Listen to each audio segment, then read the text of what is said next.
lu mel ni la préférence nationale ak yeneen kon nun bu dee waxtaan nañu ak ay nit gis ni mën nañu def rassemblement boobu wasalaam bu ñu ko deful it ñun am na deadline bu ñu fixé suñu bopp. bu waajal ngeen seen bopp donc mën nañ jàpp ni ki daal Pastef seen plan A mooy def coalition dem bu fekkente ni sottiwul di ngeen am candidat par A ou B. par A ou B Pastef day dem ci élection yooyu. waaw loolu leer na mooy première information Pastef am na candidat Ousmane Sonko la bëgg nañ nag candidat boobu crédibiliser ko dooleel ko mu ànd ak ñeneen maximiser ay chance am ci loolu la ñuy liggéey am na fu mu yam. naa waxee ma ko noonu. y a une légère différence. dama ne la su dee dañoo nekk ci schéma boo xam ne jàpp nañ dañuy dem tout seul aux élections. waxtaan nañu kare nañu suñuy mbir xam nañu ni war am nañu candidat yu demee noonu. mais munoo dem ci nit ñi ngeen war a waxtaan. nga ñëw ne leen man. nga jiitu leen loolu c'est pas respecter les gens. li nga ci wax mu doyloo nañ ko. li nga ci wax doyloo nañ ko leer na nañ. léegi kon Ousmane Sonko mu ngi noonu ak présidentielle bi li mu wax yaakaar naa mën nañ ko doyloo Aminata Dramé téléspectateur tamit dañ ko jàngat leneen li moom mooy Macky Sall moom mu ngi fii c'est le président sortant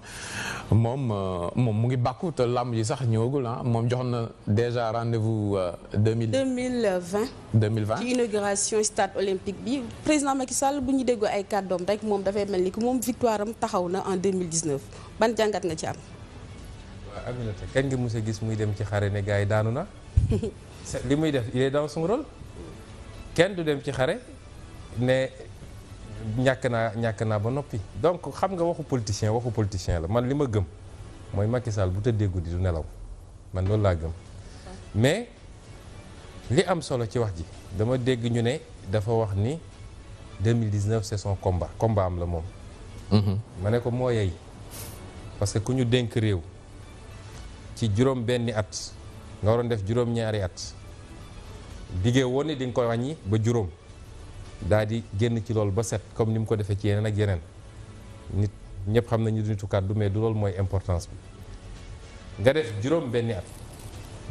at yi nga def ci tooxi dooni yi Macky Sall def fii ci réew mi moom ak ay njabootam ak ay ministre am ci ay scandale ci ay détournement de deniers publics ci ay acte de prébende et de nu ma ko mën a tuddee siif même état bi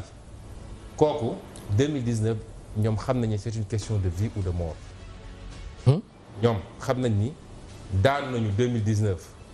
mooy gëm naa ni Sénégal sax dina tabax ay prison yu bees uniquement pour seen catégorie boobu léeg-léeg ñu ne la bul wax loolu parce que soo ko waxee day tax ñoom ñu gën a mais ñoom xam nañ ko. foo ko teg. fi ma ko teg mooy li xew ci Sénégal actuellement ci bépp fànn ma jël fànn bi ma ëppal solo mooy la bonne gouvernance amul secteur booy laal te tey amul un pillage organisé en règle te Macky Sall couvrir ko moom ci boppam rapport yaa ngi fi inspection générale d'État IGE OFNAC ñi ko wër ay lieutenant am ku nekk di def lu ko neex ay milliards réew mi ñu tëdd ci di waajal rek pour mun a jënd ay électeurs yu demee noonu mu couvrir ko la ñu def ci suñuy ressources naturelles Sénégal yëpp xam nañ ko jarul sax ma ciy dellu si ndax man bind naa ci téere boo xam ne 252 pages te mosoo dégg ñu weddi ci dara doo ko dégg ñu weddi ko ci. nee nañ bu ñu publier contrat yi ba léegi da ngaa noppi. kaxal laa noppee yow xanaa suivre suñuy activité ba keroog rek assemblée nationale interpellé naa leen dañoo publié wul sax contrat yi mais li ma bëgg a wax. xam nga yéen journalistes yi su nit waxee. seen rôle mooy ngeen xool li mu wax est-ce que méngoo na ak dëgg. yow est-ce que dégg nga ma noppi keroog rek assemblée nationale muy partage avec la Mauritanie muy le contrat total. dernière séance avant dernière séance assemblée nationale dégg nga ma ci. kon c'est pas parce que ñoom nee nañu mais yéen xam ngeen ni li ñuy wax amut ñoom tooxi doon yi ñu fi def. kenn xamul nu mu toll te du lu ñu mën a prescrire parce que dañ koo saytu ay corps de contrôle saytu ko bind ko mun naa la génneel plus d'une dizaine de cas yoo xam ne yu garaaw bu ci gën a garaaw nga ne bii la loolu mi ngi muy ci benn fànn bi ñaareelu fànn bi mu jël appareil d'état bi au lieu mu utiliser ko pour transformer qualitativement dundu Sénégal yi mu jël ko orienté ko ci nu may def ba ku ne ànduma ak man rek ma faagagal ko Macky Sall dafa ubbi benn ère boo xam ne Sénégal xamuloon loolu mooy eeru en nit ñi di enante di bañante moom loolu la fi ubbi ak eeru clanisme ku jegeek man wala nga bokk ak man yow lu la neex defal keneen ku dul loolu su ñu nee faqastaloo na sax mu ne yenu leen dóor leen loolu mu ubbi foofu. moom mi wax il est le président de tous les Sénégalais. mun na ko gëm ci boppam. te institutionnellement ak légalement moom la mais xam nga dafa am loo xam ne ci xol lay nekk boo xaroon xolu Sénégalais yi li ci ëpp bokk di nga xam ni Macky Sall du seen président musuma gis un président aussi impopulaire c'est-à-dire élégance sax la manqué élégance parce que yow nee nga yow yaa mën ñëpp yow yaay mbër mu mag mi yaay le roi des arènes ba pare ñemewoo sëgg bëri kenn Ablaye Wade foofu la ko gënee élégant Ablaye Wade musul écarter candidat Idrissa Seck jàpp na ko fi tëj ko 6 mois bàyyi ko te mi ngi koy bàyyi ñu dëgmal élection 2007 moo xam ni c'était sa plus grande menace mais da ko bàyyi mu dem élection. donc da nga bokk si ñi nga xamante ni dañuy jàpp ni kii Macky Sall dafay écarter ay candidats ñu mel ni Karim Wade Khalifa Sall. loolu Sénégalais yépp a ko wax xam nga yow yaa ma ko gën a xam soxna si dafa am loo xam jarul ñu koy répéter parce que dañuy perte temps Sénégal yépp ba ci ñoom seen waa APR yi ñépp a xam ni li mu def ci dossier Khalifa Sall écarté candidat la woon boo xam da koo ragal la mu def ci mbirum Karim Wade écarté candidat la woon boo xam da koo ragal ndax def na procès tëj na ko mais après constitution bi ak code électoral bi permettre na ko ba léegi mu mën a def candidature nu mu toogee ba ñu ne des na 7 mois ci élection ngay modifier constitution di modifier disposition yoo xam ne il y a 2 ans yow yaa fi dépensé lu mat 9 milliards pour def référendum ne Sénégalais yi article 27 léegi ci article yu ñu figé la kenn mënatu ko modifier mooy les conditions d'élection du président nga ñëw di ko modifier te ñun li ñu jàngal en droit mooy une loi doit être impersonnelle munoo dagg loi uniquement pour Pape Cheikh Sylla loi da nga koy teg mu doon loi générale rek ku dem ba tàbb ci loi bi ñu ne tàbb na ci loi bi mais di dagg ay loi parce que kii bëgg naa ko éliminer ñu ne déete ki waaye mu ne léegi dinaa andi loo xam moo nar a tas Sénégal parce que c'est techniquement inapplicable mooy li ñuy wax parrainage parce que loolu mooy li desoon pour mun a essayer écarter la ca des ci candidats yi moom li mu bëgg mooy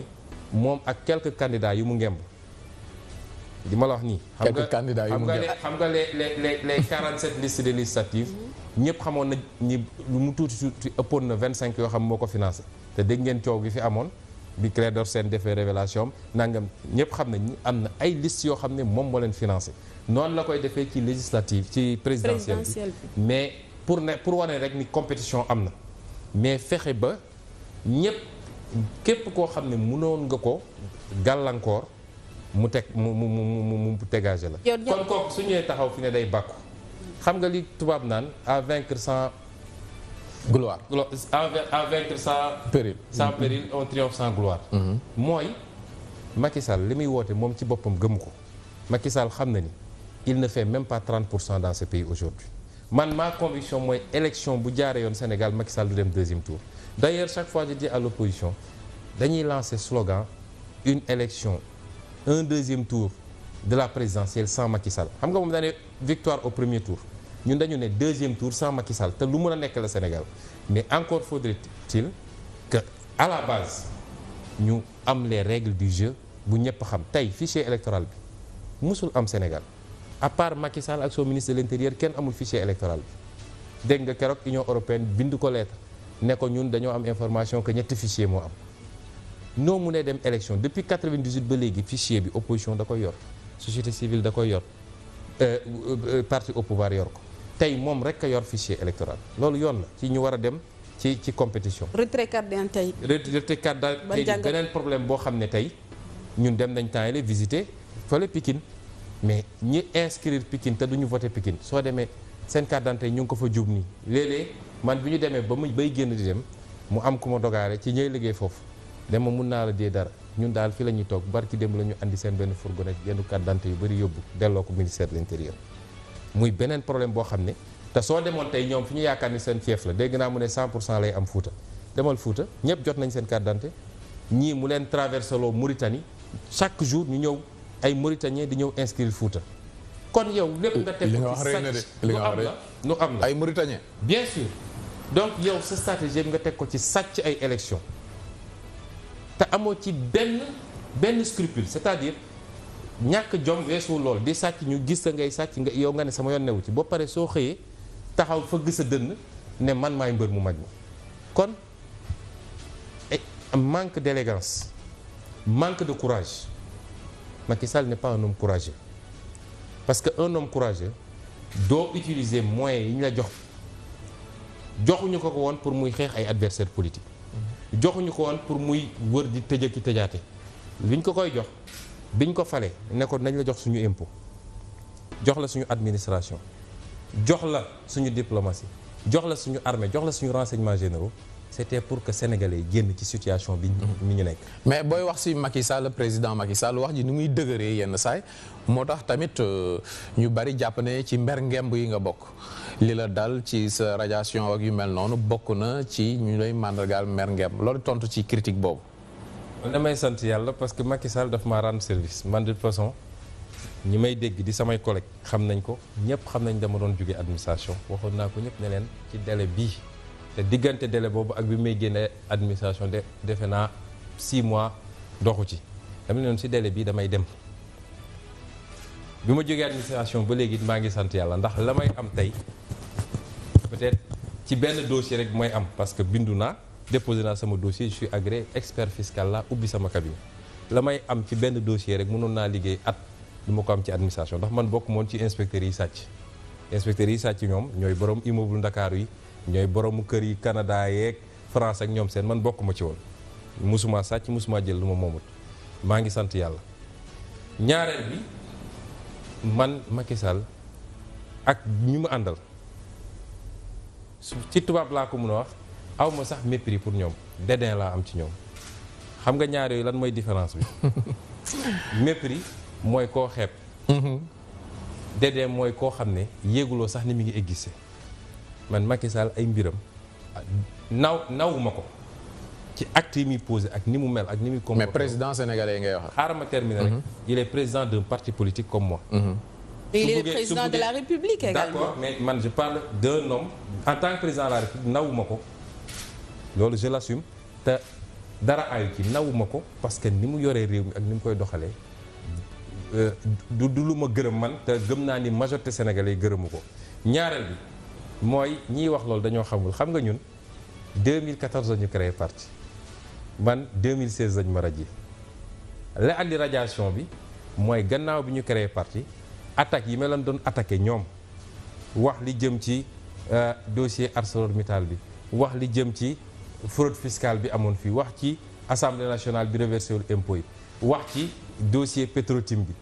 wax ci yeneen ak yeneen looloo andi radiation bi te maa ngi ci doon wax en tant que président parti kon ñi jàpp ni dañoo dem ba ñu radié ñu doog a créer parti wax xamuñu lu ñuy wax bi ñu may radié d'ailleurs ci rapport bi ñu déposé au niveau de fële nu mu tuddati du conseil de discipline bokk na ci greffier ñu wax nee nañu dans telle émission bu ma def en tant que président de parti dama ne Macky Sall n'a aucune vision économique xam nga loolu c'est pas une faute professionnelle ci benn fonctionnaire léegi nag radié nañ ma mais tey laa gën a sant yàlla la mu doon bañ ma wax maa ngay taxaw assemblée nationale sénégalais di ma seetaan ma wax lu ko gën a garaaw te mënu ci dara. mais li ci des nag mooy c'est important Macky Sall stratégie moo échoué Macky Sall est un homme violent yàgg naa ko wax dafa violent nit bu violent la amul ko gën a violent mais c'est un violent peureux en même temps te looloo gën a garaaw nag ragal bu ñu jox yat moo gën a garaaw ci àdduna moo tax bi mu foree nguur gi parce que da koo for moom Macky Sall ba 2011 mais foru ko Sénégalais yi ñoo ko foteel ba 2011 ña ko jege dëgg-dëgg nee nañu Macky Sall musul gëm ni moom mën naa nekk président yàlla def na mu nekk ko mais bi mu ko jotee ba pare xam nga lii defe naa sëñ Abdou Lahad moo ko waxoon ne politique yat bu daanu rek la dof mun na koo for nit mun na koo for waaye kenn ci ñoom ku ko for ni mu koy utiliser mën na doon loraange ci nit ñi comme mën na doon njëriñ ci nit ñi ba mu ci foree dafa ne man xam naa ni je ne suis pas compétent du man maa mun a émerger loo Sénégal wax ma laa di ko développer xam naa ni am naa problème mu reconnaissance ak légitimité parce que ñi ko jege ñi ko fréquenté ñëpp ak ñi jëflanteeg moom ñëpp ci wàllu politique am na benn relation presque de xeebel boo xam ne joxuñu ko gëdd bi ñu ko war a jox mu dese ko ni man pour ma gouverner Sénégal il faut me terroriser Sénégalais yi donc stratégie terreur la andi woon jàpp ni par la terreur mën naa fexe ba benn Sénégalais dootul wax wala dootul ñeme wax loolu nag moo échoué tey parce que 6 ans plus tard tey la coow gën a bëri te bi mu demee ba yaakaar ni réussir na ko avec les acteurs politiques classiques. ci la résistance juddoo fu mu. il a les arguments de ses réalisations. xaaral ma terminer rek. fa la fi mu demee ba yaakaar ni réussir na ko fa la résistance juddoo fu mu foogaloon biir administration biir magistrature biir armée fu ne résistance fële fa parce que il se trompe. ay individualité ay sensibilité yoo xamante ni. déedéet c'est pas des individualités. peut-être ñoom ñoo. juge dem fii. defal ndànk rek peut-être que ñoom ñoo am courage. te juge dem bul ne individualité la parce que derrière il y a l'union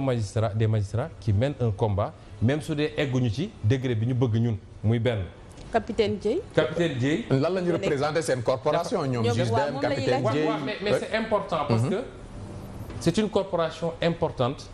parce que c'est une institution de la République. boo xam ne Macky Sall dafa def toutes ses manœuvres pour phagocyter ko téye ko di ko def loolu ko neex. kon résistance su jógee foofu du lu ñuy xeeb parce que gis nga résistance boo mës a gis ci dara la commencé la révolution tunisienne fan la commencé benn jeune contrebandier bu doon def ay bu leen xeeb yooyu. ci Bouazizi. bu yaa ngi wax capitaine Dièye mais capitaine Dièye. c'est un capitaine xam nga ce que signifie représente un capitaine de l'armée.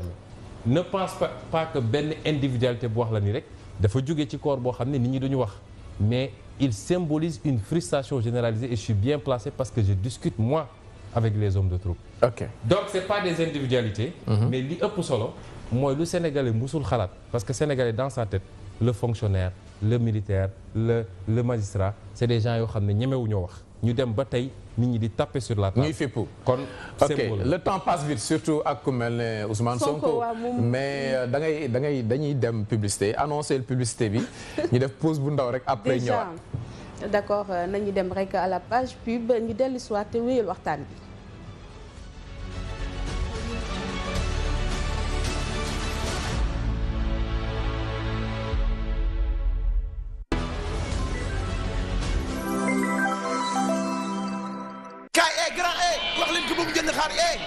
xeewal ñëwati na jooni ñëwati na ak i feemam xar ak xaalis lañu leen andileti fas yéene leen gongeeti ci tabaski ji bés bu nekk fii ba tabaski mën ngeen a gagné xarum tabaski wala ay enveloppe yu def xaalis yu def juróom ba jàpp ñaar fukki junni saa bu ngeen yónnee maa jot xaalis ak jooni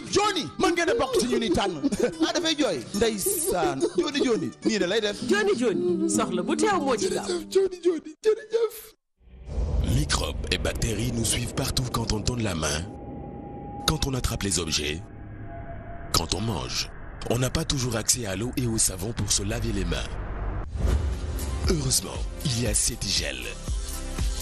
Adoptez le geste Cetigel. Cetigel est un gel désinfectant antibactérien qui élimine jusqu'à 99% des microbes en quelques secondes.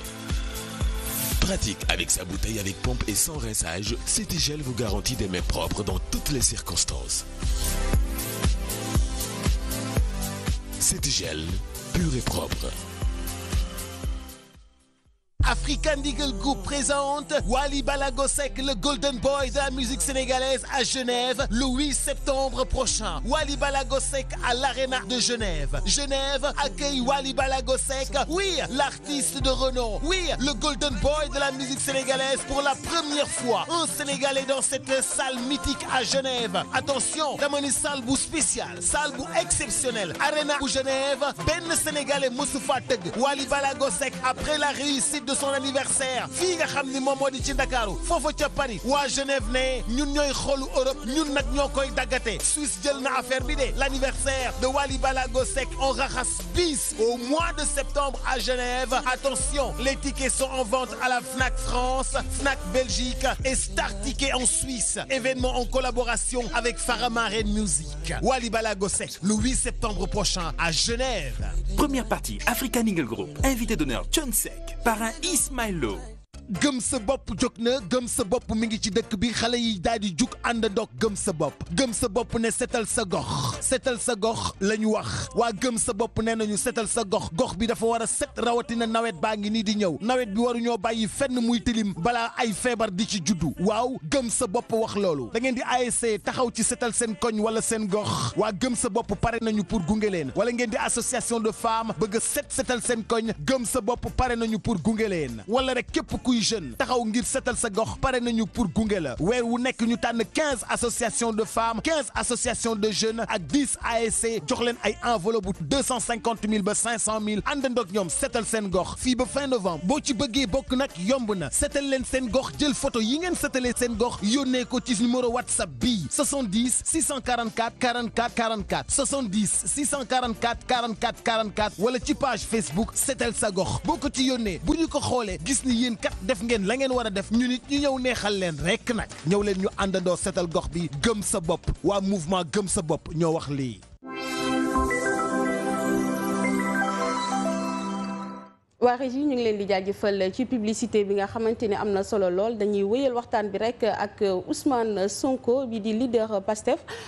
monsieur Sonko léegi rek dañuy dem foofu ci assemblée nationale parce que gis nañ ni ki fan yi kooku di Cheikh Bamba Dièye tenir na fi ay propos yoo xamante ni nit ñi jàpp nañ ni ki même kaddu la tenir ak Barthélémy Diaz après mu indi ay coow situation boobu yow ban jàngat nga ci am. xanaa di. jàngat bu yaatu la ndax man li Cheikh Bamba Dièye wax ci boppam peut-être du doon l'objet du débat mais li ma ciy gis mooy d'abord lan moo andi wax yu mel noonu mun a am parce que Sénégal malheureusement dañuy bàyyi jaan romb ñu topp ci watat ba je crois qu'il faut analyser en profondeur ces questions-là gannaaw loolu it les réactions dañuy réagir parce que Cheikh Bamba Dièye wax na mais li mu wax defe naa dafa traduire benn frustration généralisée et benn déception de tous les citoyens vis-à-vis de leur justice loolu kenn mënu ko weddi ñoom les acteurs de la justice même soo dégloo discours président de l'UMS keroog mais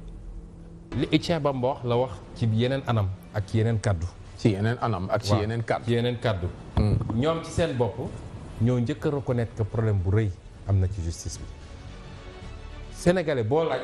même opinion ak même avis la am ñoom waa UMS d'accord nañ ni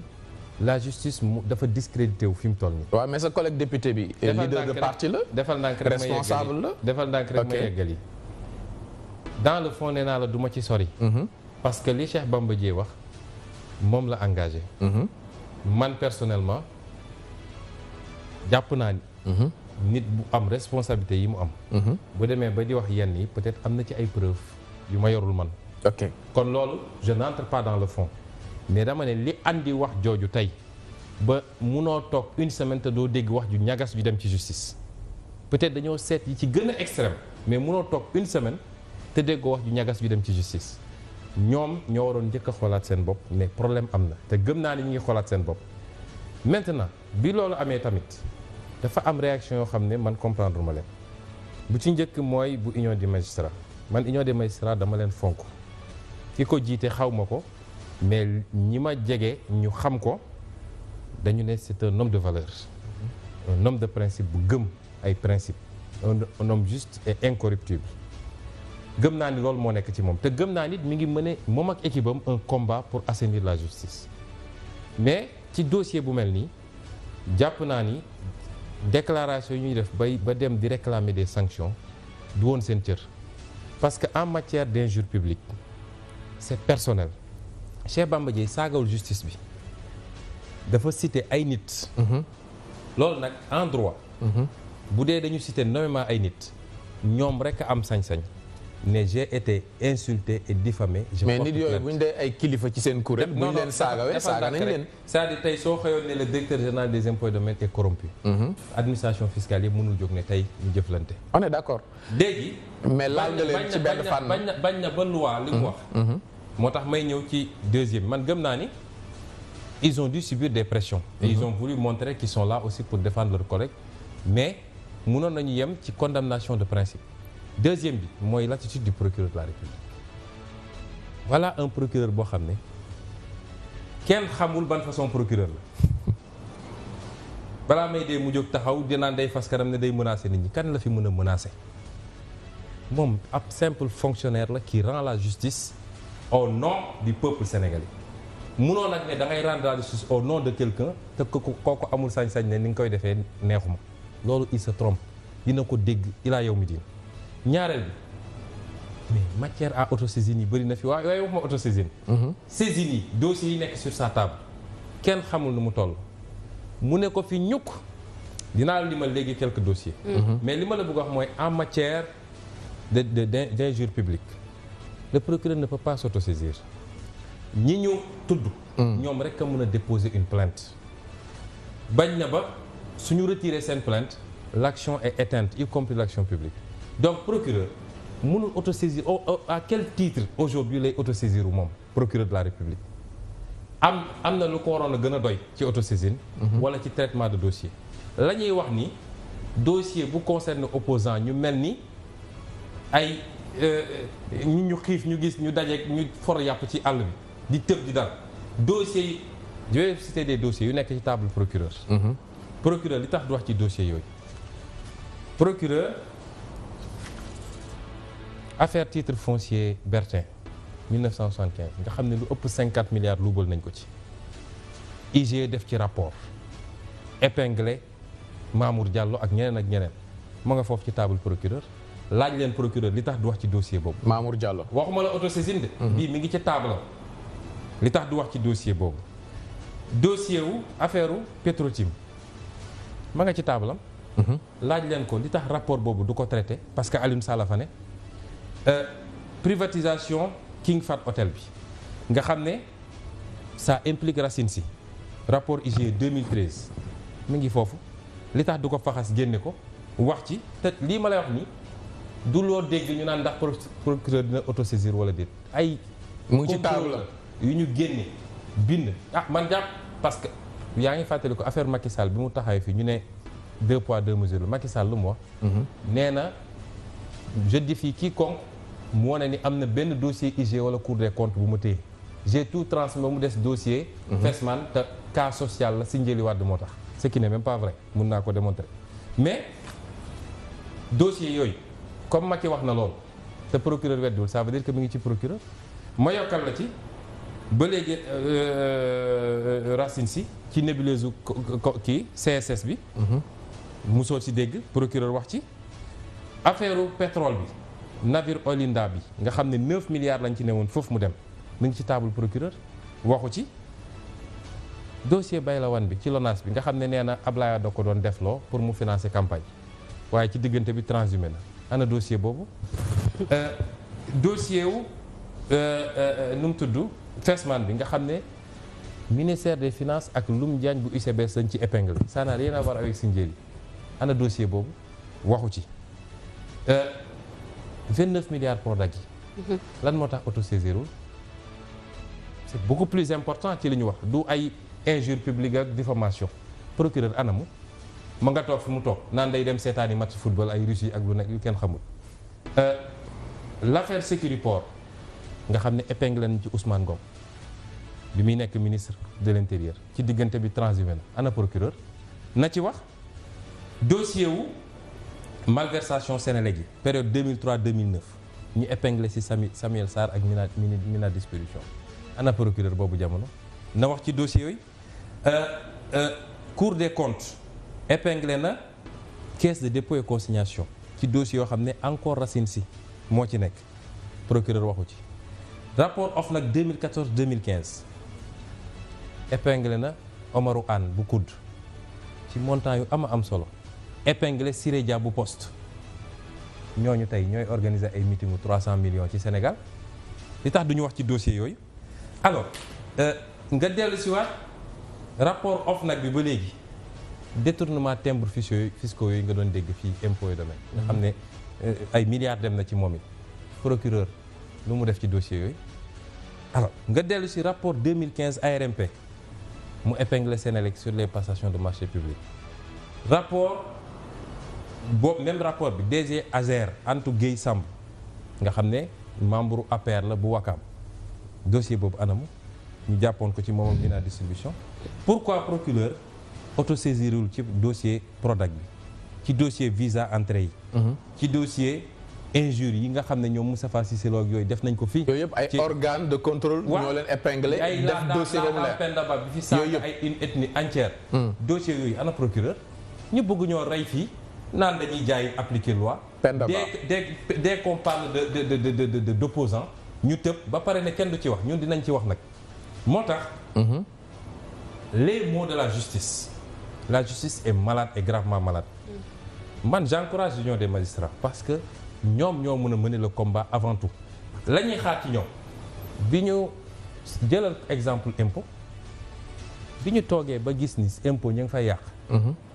ñu Amadou Ba nekk fii di signer ay amnistie fiscale syndicat des impôts dafa génn assumer def conférence de presse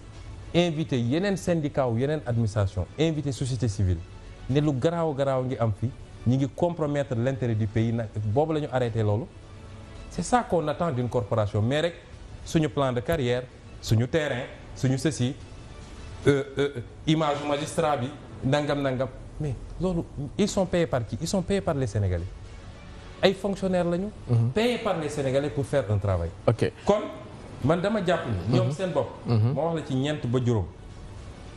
ñaata au magistrat ñoo fi taxaw def des déclarations politiques dugg ci parti politique au pouvoir def politique te seen statut tere leen ko loolu noo koy tuddee war nañ cee wax la loi bi ñu adopté pour la prolongation de l'âge de retraite de certains magistrats nga xam ne Macky da leen fi teg lu dul ñu lubalal ko élection yi ñi ngi fii loolu lu ñu war a xeex la te gis dégg naa ñu ngi koy wax ñu ngi leen di encourager mais c'est encore mou nous attendons beaucoup plus de ñoom dem ci discours am bi passé dem na ba wax ni les postures et positions de certains d'entre nous contribuent à conforter l'esprit de nos concitoyens dans l'esprit de nos concitoyens le sentiment d'une justice à deux vitesses et aux ordres donc ñoom seen bopp xam nañ ko. ñoom tënk nañu ay conclave sax. waaw une fois que fi mu conclure moo gën a intéressant nee na ces attaques traduisent aussi une inquiétante et progressive rupture de confiance entre la justice et les citoyens. kuy wax noonu encore au nom de moom. waa union des magistrats. ok au nom desquels la justice est rendue. xam nga lii dafa tënk lépp moo tax ma ne la lay andi lii su dee citoyens dañu yàgg gis loolu jaar fu ne mënuñu ci am solution. mën na pousser certains à l'extrême. L'injustice fait appel à l'injustice loolu nga ñu bëgg a wax. non je n'ai pas dit ça. je dis loolu ñu am gis nga ko ñu tooñ ngay faj munoo faj mun na la yóbbu yow ci nga am yeneen méthode yoo utiliser parce que tu n'as même plus confiance à l'appareil te gis nga bu ñu xeeb Sénégal dañuy yàgg a wax ni mag ñi liñ fi ñaan li am Sénégal et cetera. mais gis nga yii. réew bu tas lii moo ko tas. mooy ki jàpp ni moo yor doole. di utiliser doole bi di noot ña ca des ni mu ko neexee. ok jàppale nga sa collègue député mais encore une fois laaj bi mooy dossiers yi nga fi lim yëpp dossiers yoo xamante ni ay organes de contrôle yu Sénégal reconnaître ñoom ñoo def seen i enquête ba génne ko. yi nga fi lim yëpp. waaw ok. mais Pape Cheikh rek ci dossier Prodac bi. dossier Prodac bi 29 milliards ñu dem di ñoom seen parti au pouvoir ñu koy jiiñante ñi naan feele yow ban jàngat nga ci am parce que bu ñu xoolee la sortie récente de Mame Mbaye Niang moom dafa jël rek pour que ministre des finances. vraiment nit ñi dañu war a respecter les Sénégalais ñàkk fayda weesuwul nga def tooxi doone ba ñu jàpp la amoo la wax lu daal kii moom a piégé kii moom a galgal ak nangam te li ko andi léeg-léeg sax dama naan est-ce que. ci TF lañ ko def parce que Sénégal dañuy jël ñoo xam ne jànguñu état xamuñu état bombardé leen nit ñi mun nañ leen naxloo signé leen sax te duñu xam lu ñu signé ku yor sa làmmiñ di politique wan ni yaa mën a saagal Macky Sall yaa ko mën a xuloo rek ñu xëy jox la ay poste dama naan est-ce que sax c'est pas de l'incompétence pure et simple ba tax li leer ba leer mooy luubal am na ci 29 milliards yoo xam ne kenn mënu koo justifier Amadou Ba ma ci dugal ak nangam de toute façon def ceeg sotti la rek si ñoom la ci biir seen biir ñoom gis nga man damay xool nos acteurs politiques dañu wegul askan wi xoolal temps yi li fi xew ay magum jëm ñoo xam ne man ba may nekk xale dama leen daan gis ñuy politique léeg-léeg ma nawoon leen sax ndax da nga daan toog nekk xale seetaan assemblée gis ñuy wax tey seen wax yëpp parce que xiif nañu bëgg nañ ma ki jox leen waaw Karim moom ma yónni woon ma wax lii waaw diw moom ma yónni ma wax laa loolooy problème Souleymane Ndéné Ndiaye ngay wax ñoom dama ne la ñu seetaan rek ñi tous les transhumants tey rôle bu ñàkk fayda bi ñu leen joué loo ngeen jéggal ma ci baat yi nag diw ma yónni woon diw ma wax loo lii diw def na lii diw sàcc la te ba may sàcc yaa nga toog nee nga sàcc ni te bi nga jàpp ni mi ngi sàcc yaa ngi toog di jëfandikoo li muy sàcc est-ce que c'est ça les problèmes des Sénégalais les Sénégalais qui ne peuvent pas avoir l'eau l'école publique est par terre xale yaa ngi lab fële santé publique extraordinaire nga foog ne les problèmes des Sénégalais mooy la ngeen doon nettalante ci biir ay néeg bi ngeen bokkee seen i groupe di séddoo nga ñëw taxaw di ko wax parce que koo ci gi nag ñetti nit yoru ko waaye ni muy fexe ba lang ci mbir mi ñu jox ko quelques millions yu mu defaroo rek. ok dina ko jaral pour l'économie du temps moo tax sénégalais yi ñoo war a jël seen responsabilité. mais juste les tensions sociales là éducation santé et tout ban jàngat nga ci am ak yow ban solution ngay proposer. waaw boobu bu ñu duggee ci moom dafa ne dinañ waxtaan ci waaw assemblée dama bëgg balaa ñoo génn assemblée rek boo ko may Aminata dafa am loo fi yëkkati woon xam nga yaa ngi wax magistrat yi nañu am courage dem jusqu'au bout pour assainir seen milieu yow tey député nga yaa ngi biir assemblée nationale am na coowal 10 millions yu ngeen waroon pàccoo entre députés yoo fi yëkkati woon cooloon fu mu toll. Pape Cheikh man sama combat pour la justice et la bonne gouvernance bi ma duggee administration ba léegi mooy sama combat loolu ma yóbbu woon ci créer syndicat ñi ma xam ñëpp xam nañ ni loolooy suñu combat tey maa ngi assemblée dama koy continuer ci yeneen anam yu parce que am naa jumtukaay yoo xam ne tey sama statut de député may na ma bañ ma falee député bi ñu proclamer résultat yi sama première attitude dama bind lettre Moustapha Niasse ne ko ñaari at ci gannaaw wala at ak genn wàll ci gannaaw yëkkati woon naa fi fraude fiscale bi am assemblée. waaw nga xam ne lu mat 4 milliards luubal nañ ko foofu dagg ko ci impôt te reversé wuñ ko dama bëgg balaa ñuy commencer mandat bu bees bi nga wax ñu ban situation moo fi nekk est-ce que loolu reversé ngeen ko est-ce que y a eu des sanctions. est-ce que jël ngeen ay mesures pour loolu bañ a amati mësuma tontu. ba fii ma dellu ne ko. na ngeen xam ni salaire bi député di fayee ko indemnité bi muy fayee ko dafa war a fay l'impôt. boobu 12e législature bi la woon. déedéet 13e législature bi ñuy door. ma ne ko dafa war a fay l'impôt donc na nga ci dagg l'impôt. defu ko bi ma ñëwee ñu commencé ñu fay ma taxaw tribune assemblée nationale ne leen na ngeen dagg député yii impôt ndax amaluñu njëriñ Sénégal bu enseignant bi amul mën naa ne sax amaluñu benn njëriñ Sénégal. ci assemblée nationale bi la ci ëpp ci député yi amaluñu benn njëriñ Sénégal ñu leen di fay 1,3 million te duñu fay l'impôt yëkkati sama bulletin ne ko sama bulletin ngi nii 1500 francs ngañ may dagg impôt enseignant bi fayee ko 300 000 ñu koy dagg ay 60 000 ak 70 000 impôt du yoon kon man li ma war a def naa ko te nëbbuwuma ci loolu laa ci mën parce que mënumaa jël ay chars de combat dem xeex ak ñoom pour ñu dagg l'impôt nit ñi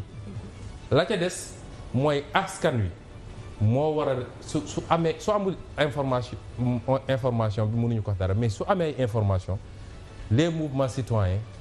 le peuple ñoo war a jóg xeex injustice yooyu ñun suñu rôle mooy fexe ba nit ñi xam lan moo xew ci Sénégal lan moo xew ci nit ñu yoree Sénégal ñu doxaat tuuti ñu ne dañoo war a séddale xaalis assemblée nationale nun ki newoon suñu représentant parce que ñun les non inscrits dañoo am un représentant tournant chaque mois dafay am kenn ku ñun buy dem ki newoon suñu représentant ci jamono jooju bind ci suñu groupe WhatsApp te maa ngi ko yor neewoon naa leen bu ngeen ma fiy défier ma génne ko ñëpp gis ko député non inscrit yëpp yéeg nañ ko mu bind ne jóge nañu réunion léegi la réunion des présidents wax nañu waxu 10 millions yi pour les députés entrants et les députés sortants plus les terrains pour les députés sortants léegi Moustapha Niasse nee na moom lenn ay problème mooy assemblée bi dafa am ay waxkat la may bañ mooy nit ñi génn di wax su dee am nañu garantie que kenn du ci wax ku nekk ñu jox ko sa 10 millions ak sa terrain 10 millions may leen man de dinaa ci wax nag parce que gisuma enrichissement sans cause la lan mooy base légale bi nañ ma wax lan mooy base légale bi soo jëlee 165 députés ku ne nga jox ko 10 millions c'est 1 milliard 650 millions ñaata emploi nga ci mën a créer pour les jeunes amul base bu ñu mën a joxee loolu ma tapé sur la table looloo bloqué wóoruma sax ni bloqué nañ ko xam naa ni man wootuñ ma jox ma ci parce que assemblée nationale joto en tout cas assemblée nationale dama leen ne c'est une zone de non-droit parce que Moustapha Niasse dañ koo woteel budget 16 milliards boo xam ne vote sans débat la budget bi amul rubrique amul chapitre amul ligne amul dara dañ ko taxañ rek ne ko 16 milliards a ngi nii lu ko neex mu def budget président de la République sax dañ ko def selon la nomenclature budgétaire mais gis nga assemblée dañ ko ne xaalis baa ngi nii lu la neex nga def noonu la ko yoree léeg-léeg mu woo benn député tuuf la dara léeg-léeg mu trick moo koy gérer nu mu ko neexee donc man mënuma am garantie sax ni wootantewuñu entre ñoom joxante seen i 10 millions mais li ma wax bi ñu commencé wax jow li bëri ñuy xam nga saa yu ma waxee da nga leen gis ñuy feqatu loolu du problème ndax xar sax soo koy rendi dina feqatu mais feqatu bi du mujj fenn nee naa leen dem leen porter plainte wala ngeen def lu leen neex man maa ko wax et je le assumé nga ko da ngeen bëggoon seen 10 millions xanaa jëli na oto quand même député yi ñu ngi jëli seen oto yi temps yi jëli nga sa bos jëli naa ko su ma ko jëlul kay xanaa dama leen koy mayete rek ok mais bari na ay commission d'enquête quand même yoo xamante ni ñu nga fa en gestation amul benn commission d'enquête à l'Assemblée ah bon ci pétrole bi amul benn commission d'enquête mais ñu ngi koy annoncé amul benn ci pétrole bi pétrole Sénégal y a pas de commission d'enquête parlementaire mais loolu nan la mën a nekk amul li ma la wax kay soxna si demul jarul dem ba ñëw. y a pas de commission d'enquête parlementaire à l'Assemblée. ok y en a pas. ils le font même pas xalaatuñu ko parce que ñoom ak ñoom la ñoo bokk seen parti ñooy séddoo ñooy trick kenn du woo kenn naan ko lii li tax nga def ko lii li tax defoo ko y en a pas à l'Assemblée nationale. Assemblée nationale bu amuloon Sénégal it Sénégalais du ñu yëg ni Assemblée nationale amut soo génnee quelques députés tey na ma leen gën a xam la ca des yëpp léeg-léeg nga gis ku ñëw suba. dem ndékki ba suur ñëw toog di nelaw ba ñu ne vote jot na gars yi yee ko mu yëkkati loxoom tëddaat nelaw. loolu mooy seen rôle foofu. Amina sa émission 15 minutes moo ci des ak saaga voilà ak saaga ñu yebal leen ne leen Sonko buy wax rek saaga ko te li ma ci gën a métti mooy góor ñi dañuy làqatu ci gannaaw ne jigéen ñi dem leen parce que li ñu bëgg mooy ñu ne Sonko fa doon xeex ak jigéen ñi góoru Benno Bokk Yaakaar ci gannaaw la ñuy làqatu ne jigéen ñi dem leen saaga Sonko. mais xam nga irresponsabilité weesuwul loolu. ndax Ousmane Sonko xalaat na ni franc CFA bi Sénégal war na continuer di ko utiliser wala ñu génn ci. mukk franc CFA bi baaxul. bind naa ci lu bëri ci sama téere bi parce que dama ci jël position bu claire franc CFA bi Sénégal du développer ak franc CFA. Macky Sall nag taxaw na fii bëccëg mbir kàmb ne franc CFA est une bonne monnaie. Macky Sall lu baax ci France rek baax na ci moom. ak wax naa ko fi ne leen taalibe France la France a ko fi teg di ko joxoñ muy wax ak di def moo tax suñu bloc bi gën a baax ci suñu bloc yi ci pétrole mu xëy daggal ko Total te boobu jamono BP ak Cosmos ñoo gënoon a baax offre mu jël suñu affaire tay la ko jox ko Total kon franc CFA bi baaxul parce que franc CFA bi dafa di koppar goo xam ne méngoowul ak suñu économie dafa di koppar boo xam dañ tubaab bi dañ ñu ko daggal bi ñuy jox indépendance pour ñu nekk une économie dépendante ñu dépendre ci ñoom franc CFA c'est une monnaie boo xam ne pour réew buy importer kese la du pour réew buy fabriquer di exporter on est compétitif à l'import parce que monnaie bu ñu calqué la ci une économie bu ëpp doole suñu économie mais du ñu mus a compétitif ci exportation. or réew mu demul ba inverser. mais est-ce que c'est réaliste tey di wax ci franc CFA de la sorte parce que yàgg na fi et puis am monnaie yomb na Congo am na fi monnaie dëkk bu nekk am na fi monnaie mais am monnaie bu fiable loolu leneen la de. Pape Cheikh. xaaral ma terminer sama raisonnement après naa la wax parce que am réew bu demee ba ñun on ne peut pas être des fatalistes yàgg na fi du wax. tubaab bi yàggoon na fi mais def nañ tubaab suñu indépendance. ok dañuy seet lu baax ci ñun ñu ne lii la ñuy def. lan moo baax ci ñun. li ma bëgg a daal ma terminer sama raisonnement mooy franc CFA bi du monnaie gu baax te les seuls avantages bi ñuy wax ni sa franc CFA am na ko mooy daf ñuy jox stabilité. waaw mais stabilité bi ñun ñoo koy financer. franc CFA suñu réserve en devise 50% yi ñuy déposé France mooy stabiliser franc CFA su mooy permettre selon monnaie mondiale yi gën a fës muy dollar beeg euro bi ni ñuy valser ñu jël ci suñuy réserve ñun pour équilibrer. du liñ ko arrimé à l'euro déedéet mais arrimage boobu dafa am lu muy jar dafa am lu mu coûter. ok bu ñu demee ba amatuñu parce que dañu war a garder minimum 20% de réserve Banque de France su ñu demee ba amatuñu minimum de 20% de réserve boobu dañuy dévaluer loolu ñu daloon 1993. d'accord kon loolu mën nañ koo defal suñu bopp ñun. ba pare am suñu monnaie boo xam ne day dëppook suñu économie réew mu mel ni Sénégal monnaie bu faible la war a am parce que monnaie boobu moo koy permettre mu mun a.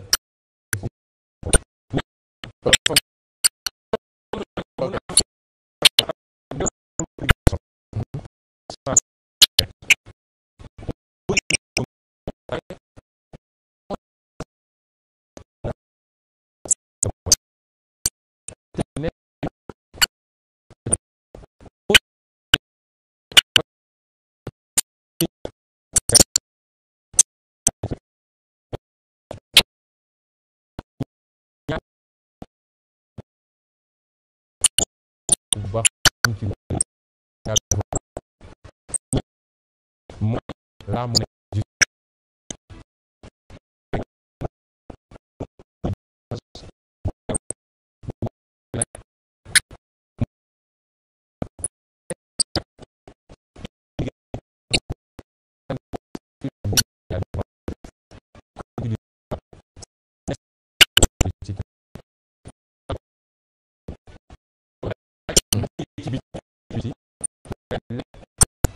le développement mooy la dette directement loolu mooy pilier de boo ci jël nag mun naa la ci defal tey situation Sénégal woon la ni cuune gi ci Sénégal ak ñàkk mën gi ne ci Sénégal moo tax ñu sànk lii suñu ressources souveraines yëpp ba pare Macky Sall jël avion fu ne mu wër fa di dem lebi ba tey nous sommes à plus de 60% de taux d'endettement. Il a fallu que Amadou Ba dem manipuler ñu andi yeneen base de calcul pour ñu ne léegi ñoom ñi ngi 45%. justement rapidement rek foofu le défi de l'emballement de la dette pour le Sénégal. waaw moom laa la tënkal nii mooy bu dee réew amoo fulla gu doy ba fi nga waroon amee 800 milliards ci sa pétrole 80 milliards nga ciy am fi nga waroon mun a am 3000 milliards de recettes fiscales. D'accord, responsabilité député bi nga xamante ni mooy valider dette boobu noonu suggestion parlementaire yooyu. yow yéen a ñu gën a xam ni. Assemblée nationale wax naa li fa xew ba noppi. D'accord, bu ma waxu député. mais PSE projet PSE bi ban impact la am ci population bi. et daf koy laaj les populations. xam nga man mais yow da nga yàgg wax ni kii projet PSE bi amul benn njëriñ. dinaa la wax benn affaire gis nga tout projet de développement du Sénégal ku la ne dinaa am projet de développement Sénégal te yi may wax tudd ko xamal ni da lay nax parce que loolay problème mu Sénégal premier bi mooy ban modèle économique la ñu bëgg a tabax Sénégal Sénégal fi mu ne nii amuñu modèle économique mooy yow nooy def ba sa économie réew soo amee économie boo xam ne 80% yi waa bitim réew ñoo ko téye lu fi yendoo fanaani bitim réew ci ci koppar soo amee économie boo xam ne dafa inversé parce que un pays sous-développé dafa war a fexe ba liggéey ba secteur industriel am doole secteur primaire am doole mais Sénégal secteur tertiaire bi moo nekk 64% de notre économie te lan moo ko tiré ay téléphonie société téléphonie Sonatel Tigo Expresso ak les banques. loolu du modèle économique munoo développer réew ci wàllu woowu tey lan la ñu am comme agriculture c'est la catastrophe l'agriculture te ce sera pire encore ren parce que ñëpp xam nañ ni ren nawet bi gën a bon depuis 20 ans ba moytu ren lay doon. ñu jàpp ni dañuy atteindre autosuffisance en riz. dama ne la joxe 2017 lañ la waxoon léegi ñoom egg nañ 2017 atteindre uñu ko jegewuñ ko sax xam nga wax dafa yomb bi may ñëw dama jël dama tiré par hasard rek dama tiré Macky Sall dige yi mu dige woon fii yi mu waxoon ni. conseil des ministres décentralisé yi dama tiré dige yi Saint-Louis daf leen ne woon li ma la wax nii période 2012 2013 2014 la woon li ma la wax nii Saint-Louis daf leen ne woon naa leen jox 306,7 milliards mi ngi nii conseil des ministres décentralisé. Ziguinchor mu ne naa leen jox 367 milliards concernant 53 projets nga dellu si mu ñëw ne Louga dinaa leen jox 100 milliards ñoom ñoo ci gënoon tuuti la sax delluwaat Matam ne daa leen jox 126 milliards. léegi fu mu si. mu ñëwaat. évalué nga fu mu si toll ñëw ne Kolda daa leen jox 204 milliards. daal di dem Tamba. mais ay réalisation quand même ay réalisation Macky Sall mu ngi fépp ci Sénégal tey moom. stade loolu mooy réalisation yi. arena bi baax na tamit. attends Pape Cheikh il faut qu'on soit sérieux. il faut qu'on soit sérieux nañu bàyyi di nax sénégalais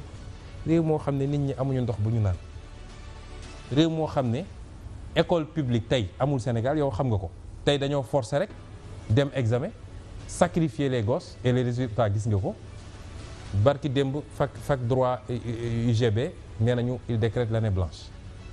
réew moo xam ne santé publique yaa ngi inauguré arena jamono jooju service cardiologie Fann arrêté na depuis 3 mois opéré tuñu ñu am problème cardiaque lan mooy priorité Macky Sall ay stade ak ay yu kenn xamul les Sénégalais xam nga lu ñu soxla les Sénégalais veulent manger correctement ils veulent se soigner ils veulent avoir où habiter ils veulent seen doom mën a dem école publique parce que école publique boobu mooy l'école de l'égalité des chances loolu mooy priorité Sénégalais yi. la priorité des Sénégalais sport beeg jeunesse tam ci lañ bokk ah. kenn weddiwu ko mais dama ne la priorité la ñuy wax. gis nga am réew. il faut mu am point de départ. ne fii laa toll fii laa bëgg a jëm. priorité yi soo ko bàyyee. doo ko peut-être da nga d'accord ci transport bi TER beeg yu ni mel. am nga TER bi wax naa ko fi waxaat ko fi. mais bi ma leen ne TER bi 1200 milliards lay jar. coow li ne gañ seen ministre bi yor TER bi dugg fii wax a ma ne leen je maintiens. TER bi 1200 milliards la ma jël sama bic bind question écrite envoyé ko le gouvernement génne sama tableau parce que j'ai tous les contrats gis nga cuune nañu cuune boo xam ne mais man musuma gis ñi cuune nañu cuune boo xam ne bañuy calculer ñoom TER bi dañoo fàtte intégrer yenn affaire yi dañoo lebi intérêt dette bi fàtte nañ ko cee dugal impôt gi ñu war a fay fàtte nañ ko cee dugal yooyu yëpp boo ko dajalee moo andi loolu li may wax Macky Sall moom ci boppam xam na ko parce que bi ñu demee ba gis ni juum nañu waa APIX ñoo def contrat bi écarté ministère des finances bi mu eggee ministère des finances technicien yi xool ko gis erreur bi ci lay doog a egg ci Macky mu téye gémmiñam TER bi tubaab bi dañ leen nax donc TER 53 kilomètres 53 kilomètres nga dem ñu nax la surfacturé la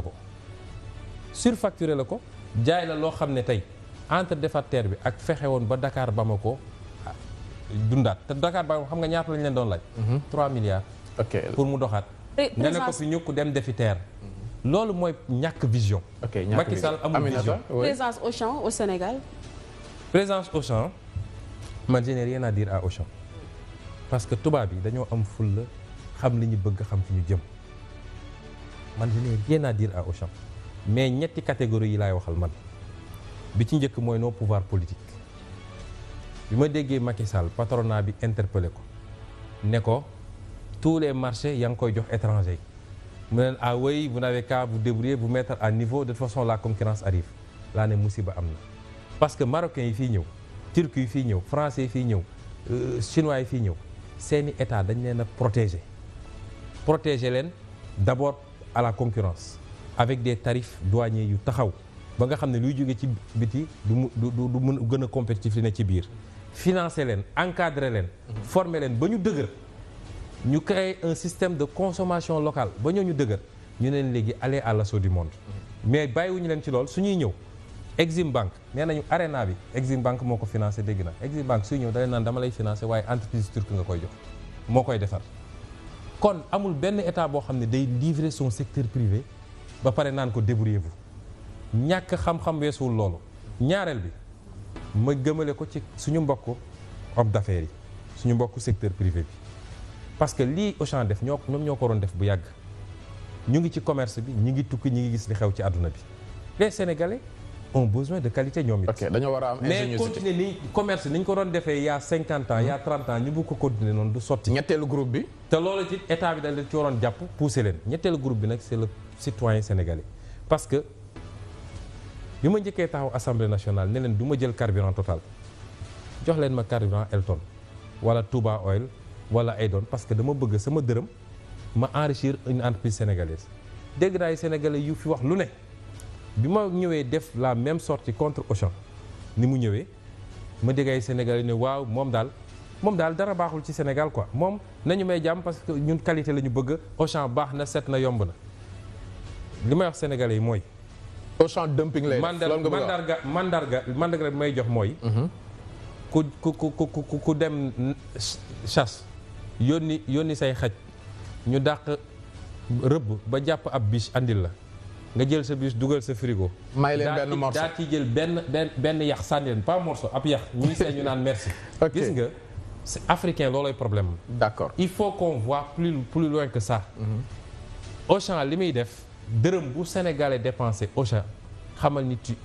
tu enrichis l'économie française. Patriotisme économique. Et tu affaiblis l'économie sénégalaise. te Auchan li muy def bu sottee. dina def ay prix yu oyof pour le moment. ne maa ngi jënd ci producteurs locaux yi. mais bu demee ba am résultat ba rey marché yi. rey boutique yi prix bu ko neex lay def te li français yi jëlee ji. donc li ñu bëgg mooy sénégalais yi yeewu. am na benn proverbe français bu ne je préfère marcher 3 kilomètres pour acheter un produit français que d'acheter le produit chinois en bas de mon immeuble. ok Turquie itam wane nañ ci seen bopp patriotisme économique non am na solo kon xëy na lii moo tax mu bokk ci chouchou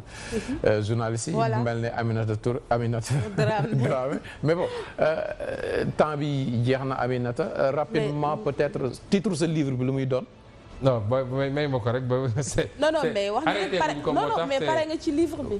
waa pare nañu ci kàttanu yàlla pare nañu te ci fan. mais dina génn balaa présidentielle bi balaa. dina génn ci fan yu néew bu soobee yàlla. kon xam nga titre bi. waaw 2 mots rek nga wax ñu dara rek. ci mën naa wax ci livre bi. mais pas ci titre bi parce que lu ñuy discuter la encore xam nga titre ba bu ñuy génnee bu ñu koy éditer. mun nañ ci ku nekk am na ci xalaatam. mooy sa vision. suñu vision la waaw. ok donc am na internautes yuy bind ay laaj am na ko si laaj moom dafa bëgg xam sa obédience daal sa ban doctrine nga yore. socialiste politique socialiste ou parce que bu Sénégal dañ tàmm nga am doctrine moom loolu la bëgg a xam. fan la lay positionné. waaw Sénégal dañuy laaj loo xam ne léeg-léeg sax man gëwuma doctrine yooyu ñun gëmuñu doctrine yooyu pour plusieurs raisons d'abord ñun dañ ñoo andil ay affaire rek ne ñu lii mooy doctrine yi. mais ñun lan mooy suñu doctrine bu ñu fenkal suñu bopp dañ ñoo andi rek ne ñu libéralisme moo fi nekk socialisme et cetera lu dul loolu amul doctrine mais doctrine yooyu c'est des vues de l'esprit tey amul benn idéologie buy gouverner un pays du monde amul demal Chine ñëpp xam nañu c'était le plus grand pays communiste mais ñoom seen bopp ñoo naan un pays deux systèmes le cœur à droite l'esprit à gauche defe naa noonu lañ koy waxee léegi soo demee tey Russie même chose. boo demee États-Unis Barack Obama dem nañ ba taxé ko fi de communiste. parce que il a général. xam nga lan moo am solo. le pragmatisme ñun patriotisme la ñu woote. lépp loo xam ne baax na pour le peuple sénégalais lépp quel que soit fu ñu ko mën a situer. leer na ñun loolu mooy suñu truc sama livre bu génnee nag. di ngeen gis suñu ligne parce que dama ci commencer présenter. notre modèle économique parce que loolu c'est important nit balaa ngay def dara da nga naan lii mooy sama modèle économique y a pas 1000 modèles possibles nga wax ko mais noo mën a génne ñaari livre ci benn at waaw loolu tam bokk na ci li ma bëgg sénégalais yi di ko exiger léegi ñii woote ne dañ leen bëgg a jiite il faut ñuy wax ak di bind sénégalais ay mystificateurs de février mais ñaari livre ci benn at quand même record la ah waaw même universitaires yi li ñu leen di loolu tàmmuñu ko suñu universitaires yi bokk na ci li ñu leen di dalee mooy publication yi dafa néew suñu universitaire la ah ñu nekk mais man li ma gëm tey ku dem ba ne damaa bëgg a jiite réew xam nga Barack Obama bi mu ci tolloo dafa bind l'audace d'espérer ok barki démb Macron dafa bind révolution Mélenchon bind na keneen ak keneen kon Sonko dafa bëgg a jiite réew fu mu toll nii non loolu wax na ko loolu wax na ko leer na léegi dama gëm ni les hommes politiques xam nga toog ba élection jot nga dajale quelques personnes ne leen defal leen ma programme wala nga dem fay benn cabinet yoonu yokkute nga xam ne dem fay cabinet mu bindal la loolu dafa war a jeex un homme politique Macky Sall moo xam naa doomu bàjjanam la quoi Amina may ma rek un homme politique da nga war a bind ne lii mooy sama gis-gis Sénégal boo pare na nga am courage yu dajale presse bi yëpp woo ay universitaires woo des indépendants ne leen sama livre ngeen lire leen après ngeen ñëw pour des critiques objectives ñu def débat ngeen poser question yu ngeen bëgg noonu la sénégalais yi di xam mais Macky Sall dem na ba nekk président kenn musu koo dégg mu débat kenn gis musu koo gis mu génn temps yi nag dégg naa ñu ne benn minute moo la dese dégg naa ñu ne temps yi génn na benn livre dem jël ay compilation discours yi ñu ko bindal benn Sénégalais jënd ko ndax waxu fa dara lu ni mën a léegi exploitation zircon bi en Casamance. waaw exploitation zircon en Casamance bi mu profité ci interpellé waat encore le régime de Macky Sall Macky Sall dafa sàggane Casamance ndax barki démb bi ñu gisee dara am ay béy ki xar dee fii dans le Saloum dafa jël cortège am dem foofu seeti béy yi dee waaye bi ñu boomee 13 personnes en Casamance bougé wul tey zircon Casamance baa ngi bugg a yeewaat fitna population yaa ngi commencé di am kii entre ñoom ñi nga xam ne waaye fi puy la ñoom ñëpp génn nañ ay communiqué ne d'accord ñu ci te dinañ def lii ak nañ def la ci loo xam ne Sénégal du ci am dara 10% la ci am nga bëgg a enrichir benn entreprise chinoise ba yee fitna barki démb bu Fuuta bi mu joxee marocains yi suuf si waa Dodel xaw ma ñëpp jóg ne d'accord ñu dafa génne waat décret résilier ko kon Macky Sall maa ngi koy interpeller lu fa xew nag moom la c'est sa responsabilité moom ak ñi ne ci suuf parce que jox nañ leen xaalis sédd nañ leen xaalis zone bu mel ni Casamance ak situation bi fa am ñu dem ba commencé am accalmie defe naa pour exploiter un peu de zircon warul tax ñu ne tey ñu forcer coûte que coûte ci anam man bind naa question écrite au ministre ne ko décret bi ak les actes yi ngeen posé yëpp voilà les irrégularités yu ma ci relevé. ok zircon bi d'accord temps bi jot mais est-ce que c'est pas trop sensible les problèmes sont partout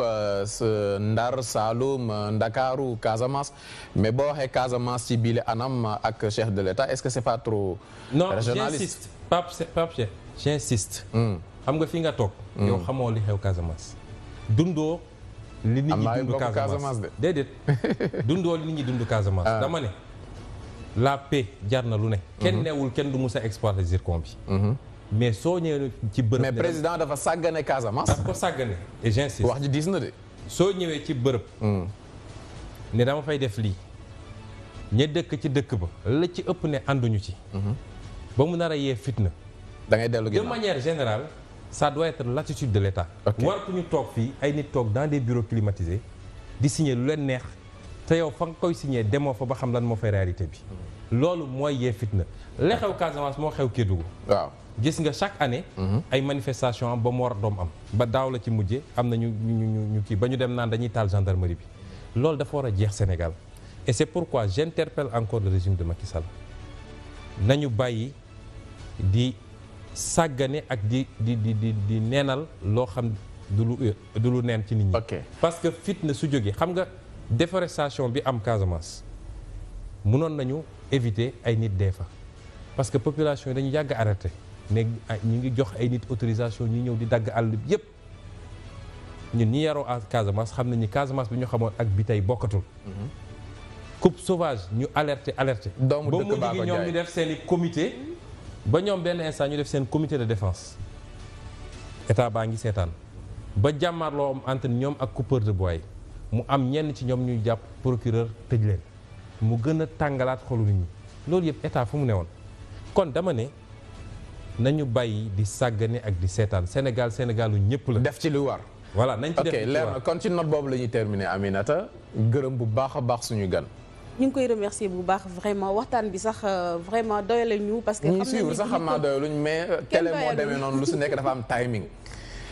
mais Pape Cheikh nag ñu ngi koy remercier bu baax ci disponibilité am Ousmane Sonko leader Pastef ñu bàyyi rek nga tàggatoo ak téléspectateurs yi. waaw di leen gërëm ci invitation bi di am mbégte toujours mën a wax ak sénégalais yi parce que loolu ngeen ñuy jëriñ c'est yéenay suñu vitrine yu permettre ñu wax ak sénégalais yi. émission nag yombul. mën na am léeg-léeg mu am ay rëcc-rëcc mais. passion pour le Sénégal moo koy waral ñun dañoo bëgg Sénégal. feeñ na vrai sénégalais ah juddoo Thiès màggee fan. man Sénégal fépp laa. fan mooy sa base politique sa waajuru góor mooy waa Casamance. sa waajuru jigéen waa Bawol. waa Xombol Bawol la bokk. sama maam di waa Fouta. sa maam di waa Fouta fan mooy sa base politique kon. Casamance rek mooy sama base politique wax dëgg yàlla Sénégal yëpp mooy sama base politique. mais man Casamance saay voté Casamance saa yaroo Casamance saa gën a miin. mais li ma bëgg a wax foofu rek mooy léeg-léeg ma dégg ñoom même assemblée ay ñoom bun jon ak ñoom seen naan nul n'a le monopole du patriotisme man leen comme léegi avec l'intrusion de Pastef dans le champ politique ñëpp a ngi revendiquer patriotisme mais patriotisme ay actes yooyu posé la du wax rek ñoom li ñuy def toujours ñu poser des actes yoo xam ne c'est pas patriotique ñun Sénégal ñun Sénégal rek la ñu am ñun amuñu beneen nationalité te bëgguñu ko man Sénégal laa jàngee primaire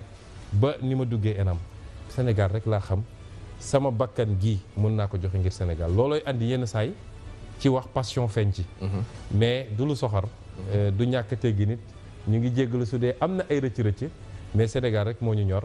te bëgg nañu Sénégal soppi ko. Pape Cheikh dina ñëw toute la vérité comme ça ngeen gën a yaatal waxtaan bi. non moom ñëpp a ko sawar dalal ko xam naa kon danaan Pape Cheikh dafa gàtt xel mais dinaa insister tamit pour mu ñëw. mais yow tamit rek laataa ñu tëj rek sa bande annonce bi bu bëri laaj nañ ma am na li ñu fa wax yi ma yow ma ànd ak Gonda man ci tellement reçu de message tellement reçu d'appel ñu ne Pape Cheikh loolu il faut mu leeral ko askanu Sénégal. non benn phrase la bu Macky Sall utilisé pour wane ne koo xamul nga koy woowee yi ma yow ma ànd ak Gonda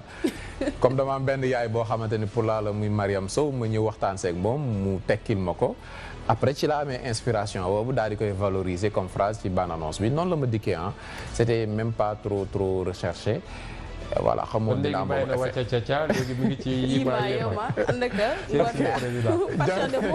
jërëjëf am na mën nga tàggatoo ji dem mbokk téléspectateur Sen TV ñu ngi leen di remercier bu baax di leen jaajëfal ci seetaan bi ngeen di seetaan tey nag dañoo amoon invité de marque waxtaan bi wane na ko ñu ngi leen di jox di daje mois prochain incha allahu rabi ñu ngi leen di jaajëfal